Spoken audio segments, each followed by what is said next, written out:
such a scary moment, like in that first half. What does that do to you mentally? How were you guys able to settle down after that? I mean, we've seen it all over. I mean, you see it in the NBA, you see it like those freak accidents, and it shakes you and it makes you feel for the player, because no one wants to see anybody hurt during the game. No, it may be competitive when like people might go at it and butt heads, but at the end of the day, it's all about everyone being safe. So I just pray for him and his family, because that's just, no one wants to see anybody get hurt. No one wants to see anybody not be able to play the game again. So just be able to take that, and just like Coach told us in the huddle, you can't take anything for granted.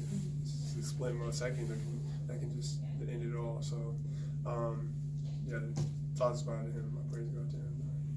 How did it look from your perspective on that play? What did you see? I honestly don't know. When he had beat Marcus, I went and blocked it, and I started getting back, and I heard him screaming. I looked back, and he was yelling at the ref. And then it just stole it from there. He finally figured it out after a couple seconds. The ref blew the whistle. So yeah. You were pretty active. They're getting inside, just helping her out, getting in on shots, blocking shots. We were joking about you getting one taken away from you, but you know, when you have that kind of rhythm going, is it more or less, is it feel, or are you seeing things?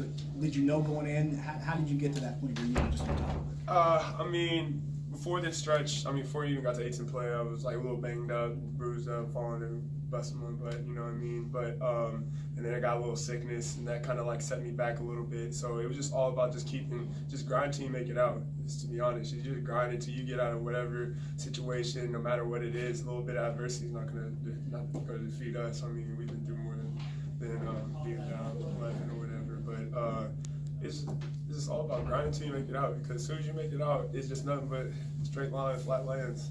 You don't have to worry about those up and downs. Seemed like every time they came back down the floor the second half, they were going to you down in the block. You must have been feeling some kind of rhythm and wanted to keep going that route. Yeah, it's a rhythm, but I don't know. I think it just lifted me up that my teammates trusted me like that. I don't think you see many times in the game guys are going to one guy 4, 5, 6, 7 straight times, and it puts pressure on me, but it also releases pressure off me, because my teammates aren't worried. My teammates have faith in me, I'm gonna have faith in them. So it just works both ways. It's a two-way road. That's how a team works. 6 guys in double digits. Tavian, how good is it to see that kind of balanced scoring from you guys? I think we're capable of doing that a lot. Just get everyone going. We have a lot of scores, not just 1, 2, but there's a good 1, 2, 3, 6 of us in double figures. So just trying to keep working every day in practice. Just taking every rep seriously in practice, getting the shots up, so they can transfer over to the game. So we just shot good tonight. I think practice leading up, we were shooting good, so we transferred to the game. Y'all know how many buckets were assisted on tonight? 'Cause 14 to 29. You're not gonna beat many teams that have so many guys scoring the ball like that. We finally showed that we can play. When we play hard as a team, it's hard to beat us. And it's been taking that time since we're a younger team, and now that time's over to be young.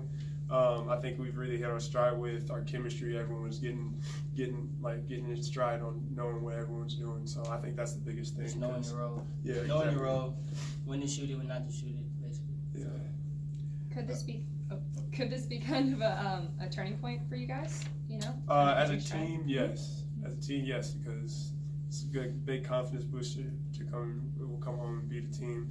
But at the same time, it's a good confidence booster for us, because we haven't really got to a game where we scored and shot the ball well, and we haven't really had a game to where we assisted on a lot of our buckets. So when it comes to a game like that, it just boosts the morale, because now it just gets everybody a little bit more anxious, because now everyone wants to share the ball a lot. So that's the best thing about it. Dave mentioned it right before you guys sat down. You know, another double-digit comeback. It's starting to become more commonplace. But the past couple times, it's been you and Sincere in the backcourt together, and that's starting to work.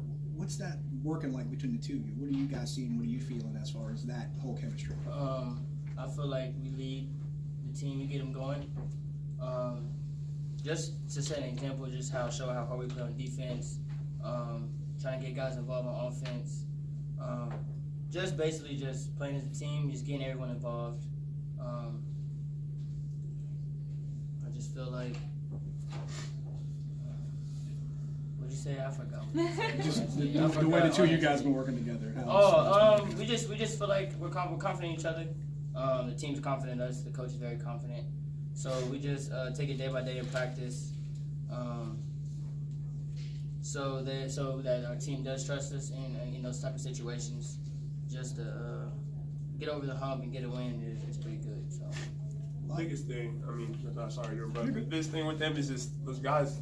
They control the game. I mean, Sin had Tavian has Sin had 6 assists and Tavian had 5. I mean, that's what makes it work right there. They can they're not selfish players. You got a handful of guys that haven't faced St. Joe's on the floor wearing a Duquesne uniform. Does that help sometimes, kind of being new to it, because you're not really thinking about the history of it? You just go out and play because you're really not that familiar with it. Does that help? Does that give you any kind of an edge? I mean, I don't think no one on our team has played Except for Eric. Except for Eric. Except for Eric, yeah. No one else has played. Does that help, though? Does that give you kind of maybe advantage where you're not thinking about the past, maybe that you've lost, so many matchups? Does that matter? I don't know. I mean, Coach didn't really talk about it. Yeah, I didn't really know about the whole thing that you talked about. yeah. I didn't know that we was losing like that. But They'd won 40 out of 54 coming into this one. So well, That's it nice. does feel Time good to turn win that around. there you go. It's nice. Does have a good effect, right? Yeah, I guess so. Is that it? We have Coach here. Oh, I'm sorry. No, I had one left. It's short. We're on the camera right now. No, go ahead. I was just gonna say, Charlie Brown had 28. How hard is it to guard a guy like that? And what did you guys do to, I guess, contain him where you could? I mean, the guys like him that shoot the ball a lot, get a lot of volume shots. It's kind of hard to contain him because he's going to shoot it regardless. So he's going to go get his regardless. So you just got to find a way. Just stopping others, basically. Stopping others. One man can't beat us. Yeah. So just trying to contain him as best as we could. Well, he got 28, but missed 7 shots. He was just feeling good. I think he seen a few going early, got him going. Wide open ones, got him going. But we tried to do better in the second half, and got the win. So. All right. Thanks, guys.